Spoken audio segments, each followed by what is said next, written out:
بسم الله الرحمن الرحيم. ألا إن أولياء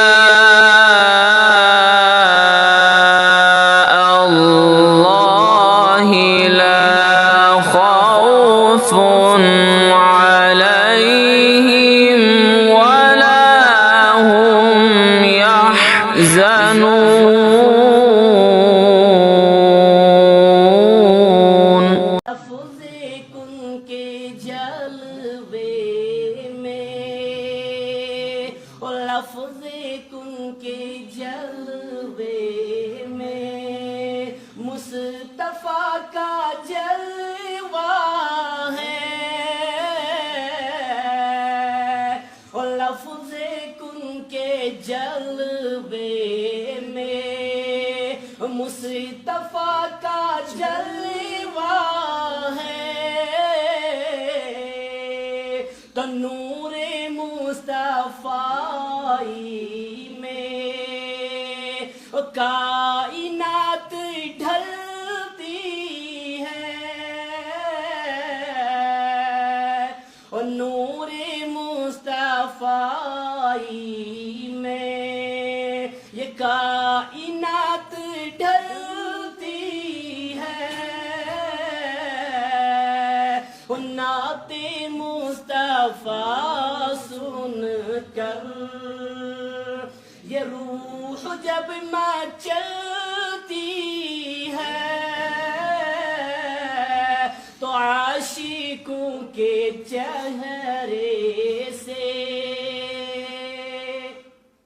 تو عاشقوں کے چہرے سے ایک چاندنی نکلتی ہے، ہاں ان کے صدقے کھاتے ہیں، نون عقید میں اپنا عقیدہ کہ ان کے صدقے کھاتے ہیں، اور ان کے صدقے پیتے ہیں، اور ان کے صدقے کھاتے ہیں. آدم علیہ نبی علیہ السلام امسات توبہ گو تہن قبول، تو توبہ قبول کرنے کے بعد اللہ تبارک و تعالی نے کہا کہ یا آدم، آپ نے جس ذات کا وسیلہ دے کر مجھ سے دعا مانگی ہے، کیف عرفت، یہ کون شخص ہے جس محمد کا نام لے کر تم نے کہا کہ بحق محمد صلی اللہ علیہ وسلم، اس محمد کے وسیلے سے دعا میری قبول فرما. وہ محمد تو دنیا میں آئے ہی نہیں ہے، یہ نہیں کہا کہ محمد کو پیدا ہی نہیں کیا ہے، ہمارا یہ عقیدہ نہیں ہے. ہم کہتے ہیں کہ اللہ تبارک و تعالی نے سب سے پہلے جب بنایا تو اولا ما خلق اللہ من روحی، حضور صلی اللہ علیہ وسلم کو بنایا گیا، اور دنیا میں آئے ہیں بشکل انسان سب سے پہلے وہ آدم علیہ نبی علیہ السلام آئے ہیں. کہا کہاں، ابھی تو محمد کو میں نے دنیا میں بھیجا ہی نہیں ہے، کس محمد کی بات کرتے ہو، کیسے جانتے ہو کہ یہ محمد ہے؟ کہا یا اللہ، جب آپ نے میرے اندر روح پھونکی تھی اور میرے آدھے جسم پر روح پہنچی تھی، میری نظر عرش پر پڑی تو عرش پہ میں نے دیکھا تھا، کیا دیکھا؟ عرش پہ لکھا دیکھا، عرش پہ لکھا دیکھا، لا الہ الا اللہ، آسرا میرے دل کا، لا الہ الا اللہ. وہ کتنی میٹھی باتیں تھی آپ کی خدا جانے، وہ کتنی میٹھی باتیں تھی آپ کی خدا جانے، پتھروں نے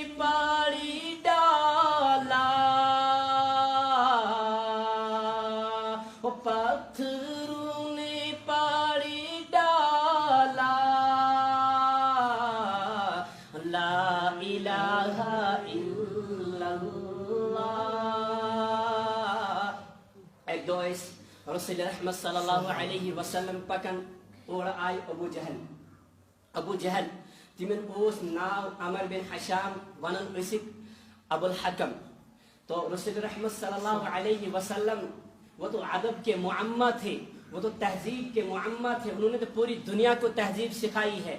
تو وہ کس طرح سے بے ادبی سے بات کر سکتے تھے. کہا یا ابو الحکم. جب وہاں سے وہ ابو جہل آیا تم تل پنس اتس میں سیکفل جورا تھین تلف, تمس کیا پتا کہ میرا واسطہ کس سے پڑا ہے. کہا آج دیکھتا ہوں کہ محمد اگر نبی ہوگا تو یہ بتا دے گا میرے ہاتھ میں کیا ہے. آج محمد کا امتحان لیتا ہوں. اور نزدیک سے واتا یا محمد صلی اللہ علیہ وسلم اختلاف, وہ تو اختلاف یہی تھا, وہ محمد کو نبی نہیں تصور کرتے تھے. تو صلی اللہ علیہ وسلم یا محمد. تو یور چھ رسول رحمت صلی اللہ علیہ وسلم یا ابو الحکم ونیو حظ کیا کت ونس آپ بتاؤ میری مٹھی میں کیا ہے. اگر تو نبی ہے تو آج بتا دے میری مٹھی میں کیا ہے. حضور صلی اللہ علیہ وسلم ونس نے کہ بوا نہیں. تبسم فرمایا آپ صلی اللہ علیہ وسلم نے. آپ صلی اللہ علیہ وسلم کی تبسم فرمانے کے بعد کہا ابو الحکم اگر یہ نہیں کہ میں بولوں آپ کی مٹھی میں کیا ہے, اگر آپ کے مٹھی کے اندر کی چیز ہی میری نبوت کی گواہی دے دے. تو ابو الحکم ابو جہل کو خوش کہ محمد نے خود کو آج خود ہی لاجواب کر دیا ہے. کیوں؟ اس کا عقیدہ تھا, ابو جہل کا عقیدہ تھا کہ پتھر نہیں بولا کرتے, مگر اسے پتہ نہیں تھا کہ عیسیٰ علیہ السلام کم باذن اللہ کی وجہ سے ایک مردہ کو زندہ کر دیتے ہیں. حضرت مولانا قاسم نانوتی نور اللہ مرقدہ دارالعلوم دیوبند اشتم بانیان من تمن آوا اور عیسائی ونس تمہارے محمد اور ہمارے عیسیٰ نبی میں کیا فرق ہے. کہا آپ ہی بتائیے. سو عیسائی لوگ اس ماننے کی آپ کے محمد, آپ بولتے ہیں محمد بڑے ہیں, محمد سے زیادہ رتبہ بول, مگر مجھے تو لگتا ہے کہ عیسیٰ علیہ السلام رتبے میں زیادہ. کہا کیسے؟ کہا عیسیٰ علیہ السلام نے مردوں کو زندہ کیا ہے. کہا اچھا بس بات اتنی ہی سی ہے. کہا ہاں. کہا اصل میں آپ لوگوں کو سمجھنے میں غلطی ہوئی ہے. مردے اس کیا شوانم کل نفس ذائقۃ الموت, اللہ نے ہر شخص کو موت کا مزہ چکانا ہے. موت کا مزہ چکانے کا مطلب ہوتا ہے شوینکنس مرژانگن کھون. تو جب مرژانگن کھون چھن ایسی گسن ہنا ٹیسٹی ون یا اسس من کچھ دیر ہمارے پاس ہماری اس زبان پر رہتا ہے, ہمیں پتہ چلتا ہے کہ ہم نے کچھ کھایا ہے. ہم چینی کھاتے ہیں تو چینی کا سواد ہماری اس زبان پر رہتا ہے. موت کا ذائقہ دیا جاتا ہے.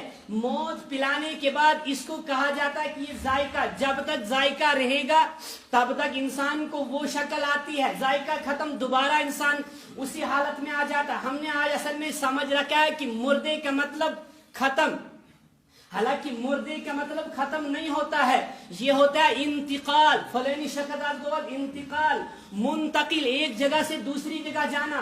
عالم دنیا سے عالم برزخ میں جانا ہے. یہ کوئی یہاں سے جو ہے وہ کاجگوڑ نہیں جانا ہے, عالم دنیا سے عالم برزخ میں جانا ہے. تو اس کے لیے آپ کو کرنا کیا ہے؟ یا اللہ اگر اس بچے کو دنیا میں لانا ہی تھا, اگر اس کو لانا 1 سیکنڈ کم کم زندگی تو دے دیتے. کہا نہیں, میرا معاملہ ہے کہ جنت میں جب جو شخص جنت میں جائے گا دنیا سے گزر کر جائے گا, چاہے مردہ جائے زندہ جائے, یہ معاملہ اللہ تبارک و تعالیٰ کے پاس نہیں کہ زندہ ہی جائے.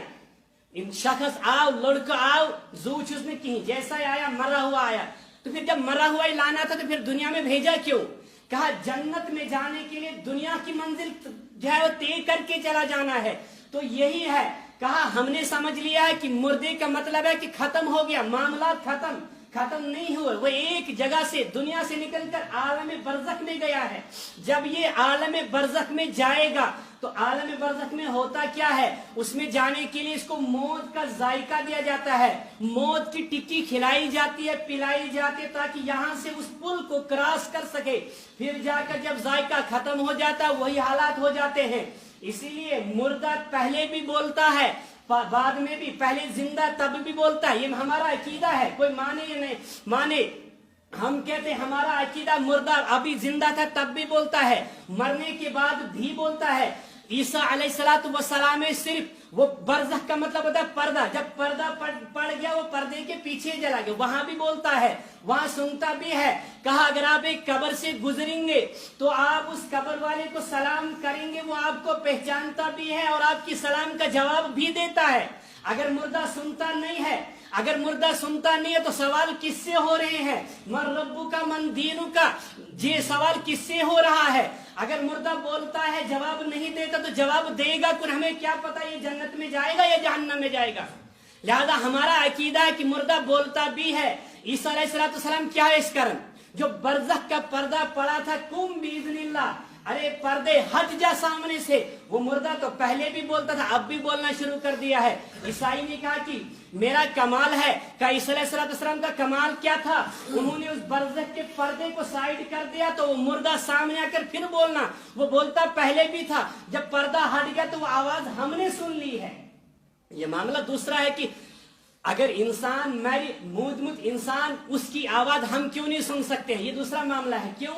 کیونکہ اللہ تبارک و تعالیٰ نے اس نظام زندگی کو آگے چلانا ہے۔ اگر یہ نظام زندگی آگے چلانی ہے، اگر ہمیں پتہ چلتا کہ قبر جس میت کو ہم یہاں غسل دے رہے ہیں اور وہ بول رہا ہے، وہ چیخ رہا ہے کہ مجھے آہستہ سے، کیا یہ حدیث نہیں ہے کہ مردہ بولتا ہے آہستہ سے مجھے غسل دیا جائے، پانی ڈالا؟ تمہیں کیا پتا میرے ساتھ کیا معاملہ آیا ہے، میرے ساتھ کیا معاملہ پیش ہوا ہے؟ جب اس کو لے کر ہم جاتے ہیں قبرستان کی طرف، اگر وہ نیک ہوگا کہتا ہے جلدی لے کے چلو، اگر بد ہوگا کہتا ہے آہستہ لے کے چلو۔ تو یہ سب بولتا تب بھی ہے، صرف اتنا ہے کہ اس کو پردہ پڑ چکا، ہم سنتے نہیں ہیں۔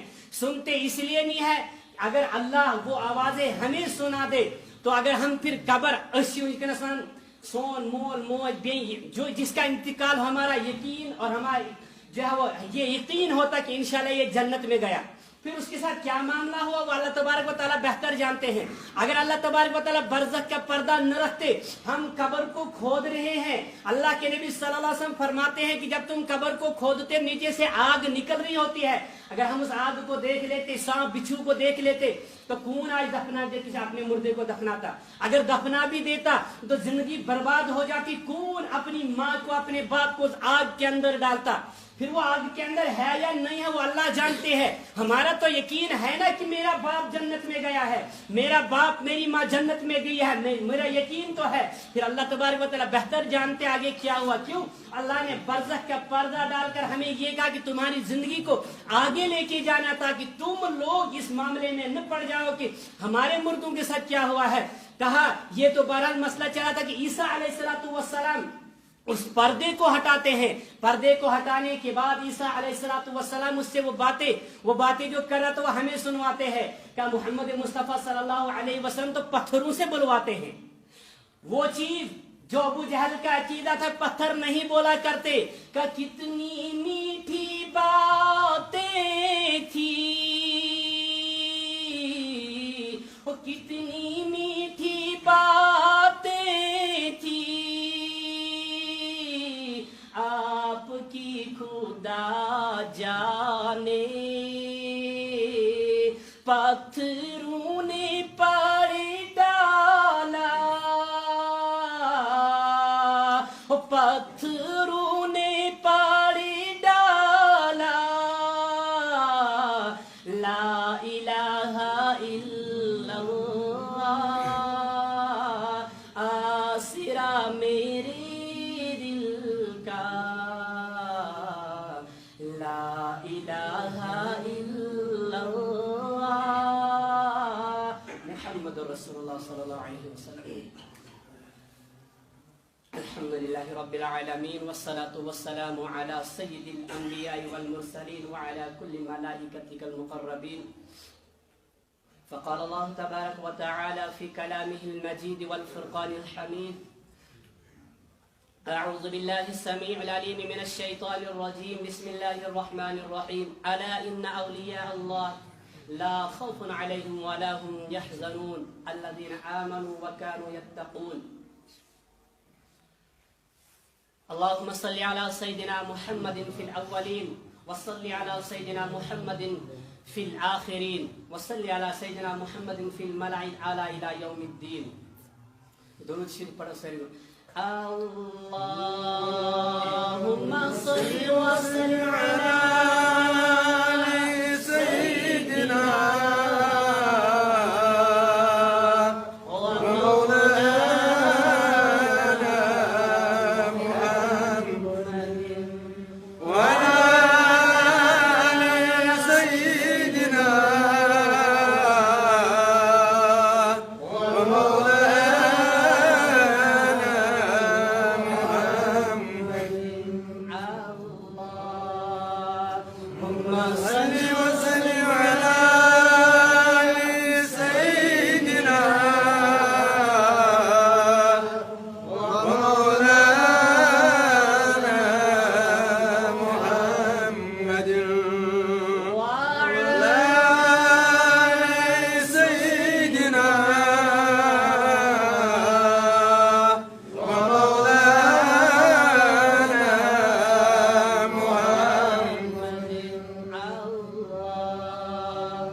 فضل و کرم و احسان ہوا کہ جس اللہ تبارک و تعالی نے ہمیں انسان بنایا، مسلمان بنایا، جس اللہ تبارک و تعالی نے ہمیں اشرف المخلوقات کا درجہ دیا۔ اللہ تبارک و تعالی نے کم و بیش 18,000 کے قریب مخلوقات بنانے کے بعد اشرف المخلوقات کا درجہ ہمیں دیا، اس انسان کو دیا۔ یا اللہ، اشرف المخلوقات کا درجہ دینے کے پیچھے ہمیں کیا ریزن تھا، کیا وجہ تھی کہ ہمیں اس انسان کو اشرف المخلوقات کا درجہ دیا؟ کیا کھانا مقصد تھا؟ تو پھر تو اتنے بڑے بڑے ہاتھی، اتنے بڑے بڑے درندے اور جو جانور، جنگلی جانور، ان کو اشرف المخلوقات کا درجہ ملنا چاہیے تھا۔ اللہ تبارک و تعالی نے کہا نہیں، تم سمجھے نہیں کہ اشرف المخلوقات کا درجہ تمہیں ملا کیوں ہے۔ لقد من اللہ علی المؤمنین اذ بعث فیہم رسولا۔ ارے انسان، تو سمجھتا ہے کہ تیری کوئی خوبی ہے، تیرا کوئی اپنا کمال ہے جس کی وجہ سے تجھے اشرف المخلوقات کا درجہ ملا ہے؟ یہ تو نے کوئی اپلیکیشن دی تھی؟ یا اللہ، اگر تو مجھے اشرف المخلوقات بنا کے، انسان بنا کے دنیا میں بھیجے گا، جاؤں گا، ورنہ جانے کے لیے تیار نہیں۔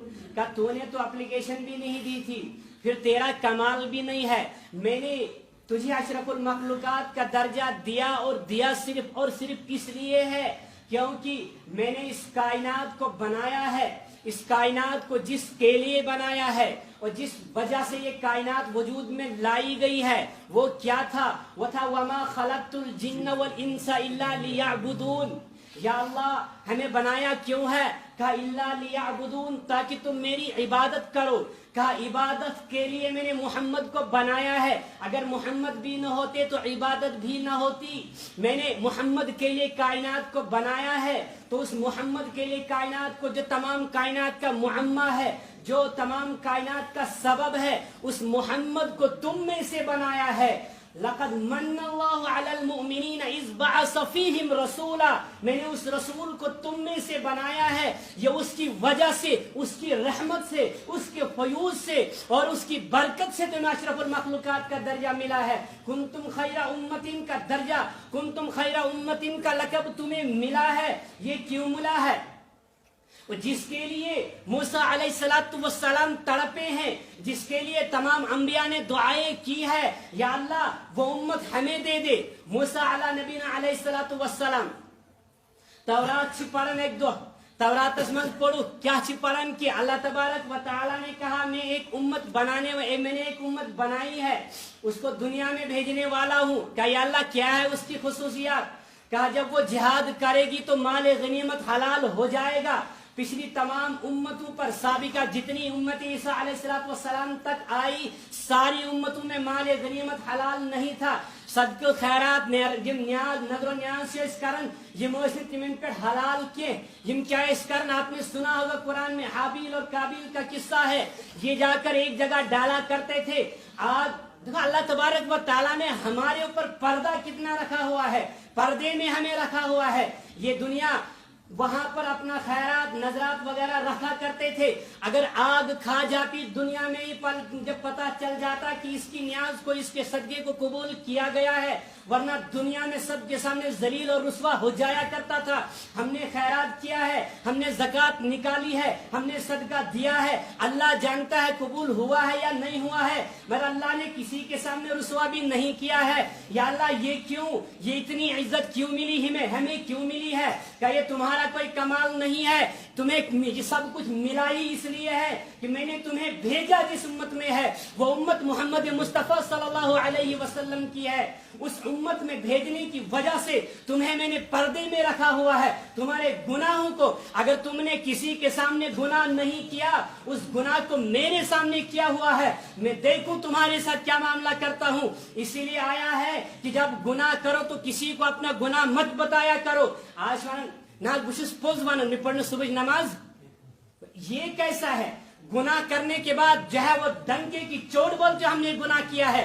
ارے ڈر, ارے خوف کھانا چاہے, ہمیں لڑنا چاہے کہ ایک گناہ, اور پھر بھی بولتے میں سچ بولتا ہوں, میں نے صبح کی نماز میں پڑھنا نماز صبح کیا یا میں کرنا فولے نہیں کم کیا بشس پوز ونن. ارے ایسا کیا ہے؟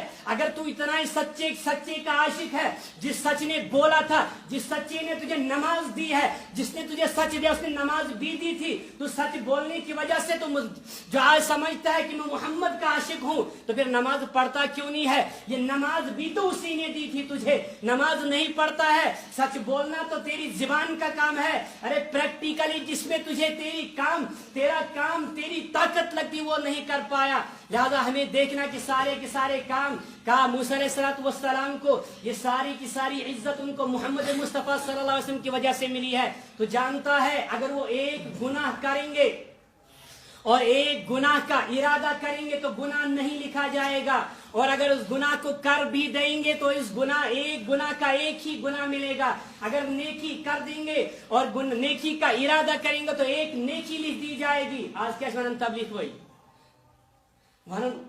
کم سے کم ارادے میں تو نام لکھا دو, کم از کم نیکی میں شامل تو ہو جاؤ. اگر بعد میں آپ کا کیوں, جب انسان اللہ کے لیے کوئی ارادہ کر دیتا ہے, من یرید اللہ خیرا یفقہہ فی الدین والذین جاہدوا فینا لنہدینہم سبلنا, اللہ اس کے لیے آسانی کے راستے نکال دیتا ہے. جب ہم ارادے کر دیں گے دلوں سے اللہ کے لیے اپنے آپ کو قبول, اللہ ہمیں قبول کر ہی لیں گے. یہ کیا معاملہ, ہم اللہ کے گھر میں جائیں گے اللہ قبول نہیں کرے گا؟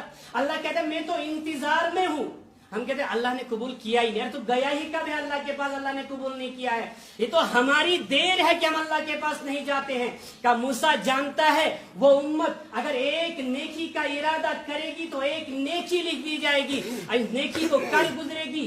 گناہ ایک کیا ایک گناہ لکھا جائے گا, ایک نیکی کرے گی 7 نیکیاں 700 اور جاتے جاتے کا اجر عظیم بھی مل جائے گا.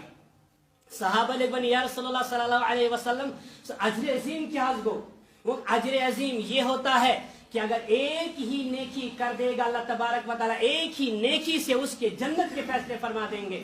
حضرت امام ابو داود علیہ الرحمہ سیاستہ منچ کتاب یہ ونا سنن ابی داود, امام ابی داود علیہ الرحمن کو انتقال پتوش پانو شاگردو خوابس من ونس یا امام صاحب تو آج واریا امت اس پر احسان کرمت, آپ کا احسان اس امت پر بہت بڑا, آپ نے اتنی بڑی اللہ کے نبی کی حدیثوں کی کتاب لکھ کر امت پر احسان فرمایا ہے.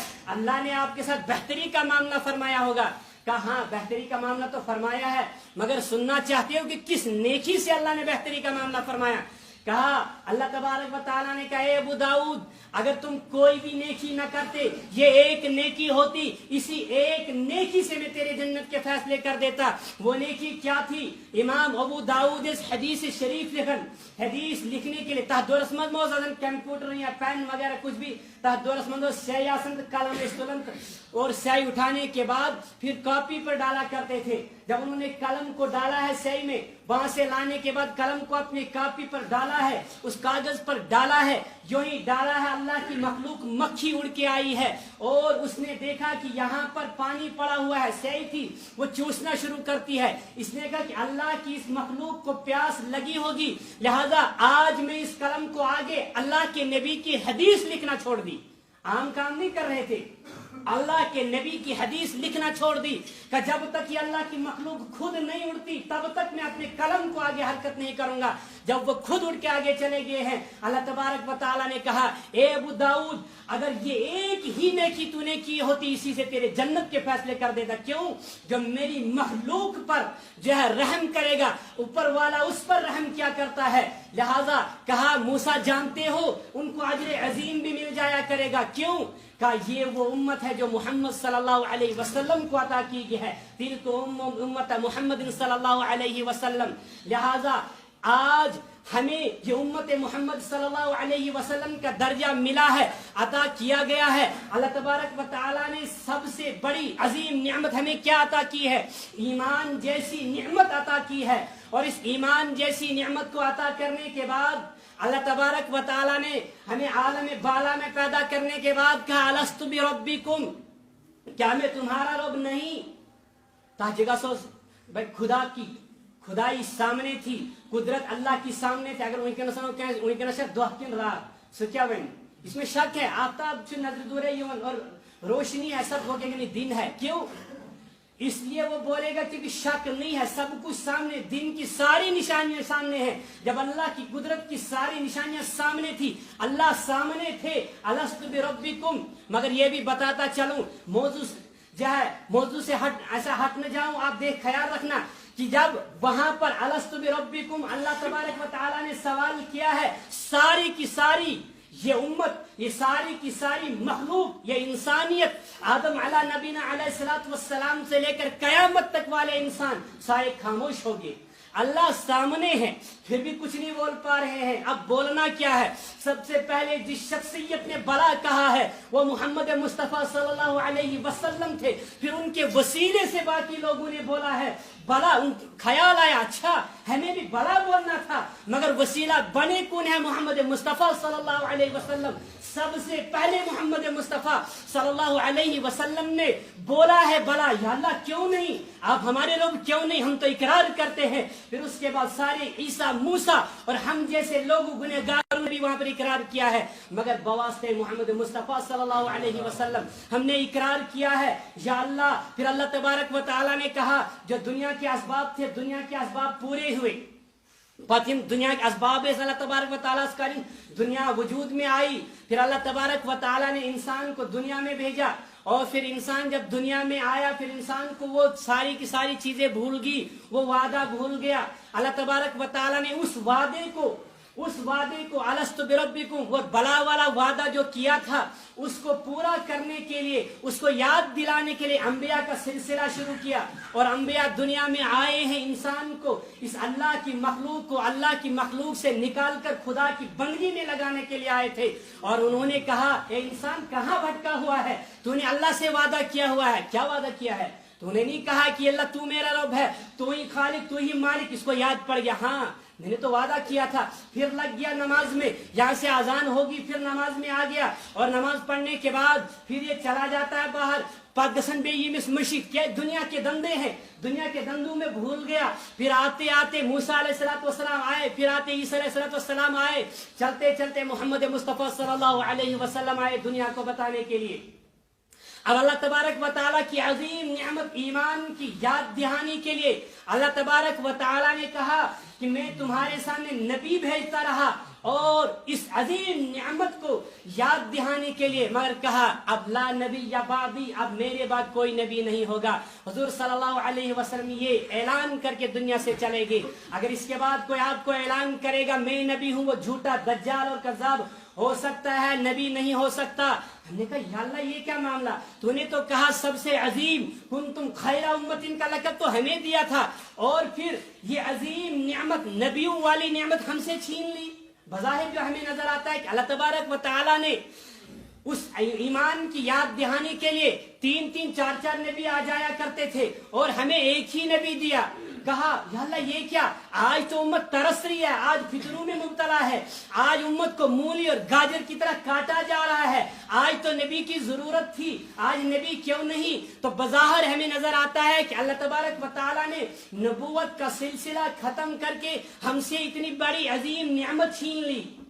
بظاہر ہمیں نظر آتا ہے, پر حقیقت میں اللہ تبارک و تعالیٰ کہتے ہیں کہ اصل میں تمہاری کنتم خیر امتن کا اعزاز ہی یہی ہے کہ نبیوں والا کام تمہیں دیا گیا ہے. جو کام نبی کیا کرتے تھے اب نبی نہیں آئے گا, اب وہ کام تم نے کرنا ہے. یا اللہ وہ کام کیا تھا؟ وَدَاعِيًا إِلَى اللَّهِ بِإِذْنِهِ وَسِرَاجًا مُنِيرًا وَدَاعِيًا إِلَى اللَّهِ وَدَاعِيًا إِلَى اللَّهِ والا کام تھا. وہ نبی اللہ کے, وہ اللہ کے بندوں کو اللہ کی طرف جوڑا کرتے تھے.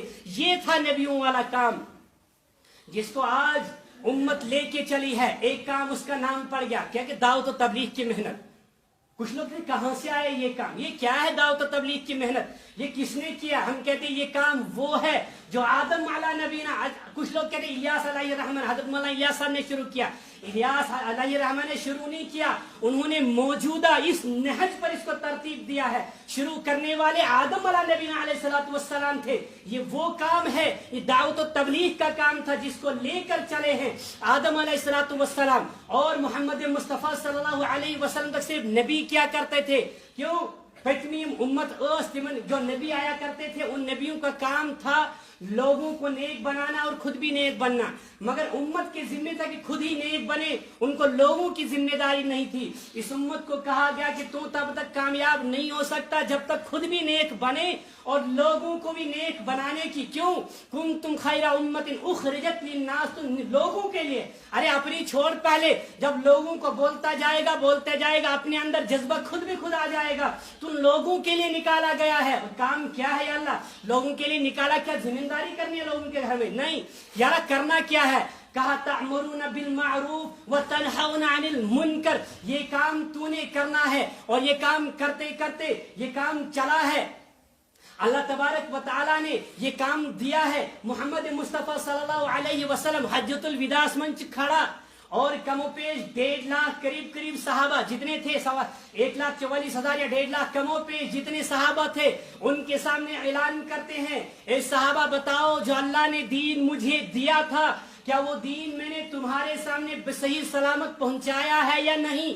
صحابہ پہنچایا ہی نہیں ہے, آپ نے پریکٹیکلی عمل کر کے دکھایا ہے. کہا یا اللہ گواہ رہنا جن کو تو نے میڈل دیا تھا رضی اللہ عنہم ورضوا عنہ, وہ لوگ کہہ رہے ہیں اس وقت کہ جو امانت تو نے مجھے سونپی تھی اس امانت کا حق میں ادا کر چکا ہوں لوگوں کے سامنے, اور اب وہ لوگ وہ امانت میں تمہیں سپر کرتا ہوں لوگوں.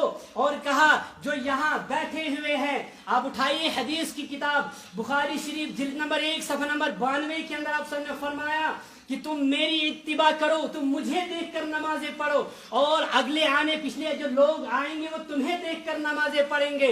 پھر ہوا کیا ہے؟ امام اعظم ابو حنیفہ علیہ الرحمۃ کیا کر انہوں نے تابعین کو نماز پڑھتے دیکھا ہے, تابعین نے صحابہ کو نماز پڑھتے دیکھا ہے, صحابہ نے اللہ کے نبی صلی اللہ علیہ وسلم کو نماز پڑھتے دیکھا ہے. کہ یہ سلسلہ چلتا رہے گا اور چلتا رہا, اور صحابہ نے دیکھا جو دین ہمیں حوالہ کیا گیا ہے وہ دین حضرت ابو ایوب انصاری رضی اللہ تعالی عنہ جس کو میزبان رسول کا لقب ملا ہے.